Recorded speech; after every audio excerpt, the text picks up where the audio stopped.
بسم الله الرحمن الرحيم.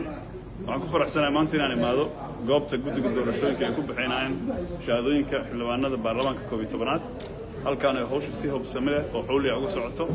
waxaan ku faraxsanahay inaan qaato shahaadadeydii. waxaan kaloo ku dhiirigelinayaa asxaabta kale oo wali gadaal isku dhigaya in ay yimaadaan ay ku soo yaacaan ay shahaadooyinka qaataan qaasatan kudlada la sheegay inay tahay niisa tilihiida waa qaatay hal talin ma waa taliye badan yihiin soo dhawaada. waxaa la rabaa xildhibaanadu in ay nin aan xur ahayn shahaadadiisa inuu qaato hadhowna codkiisa xur uma noqon karo si xuran dadkiisa iyo deegaankiisa kuma matali karo.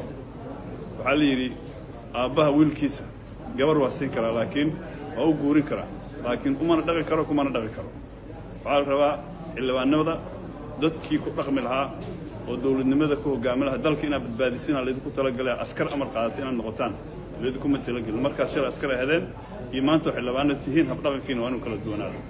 dadku waa inuu fahmaa doorasho waajihaysatay waa dhammaatay dalkana ninkii dib u dhiga doorashadiisa ayaa dib u dhiciisana sabab u ah.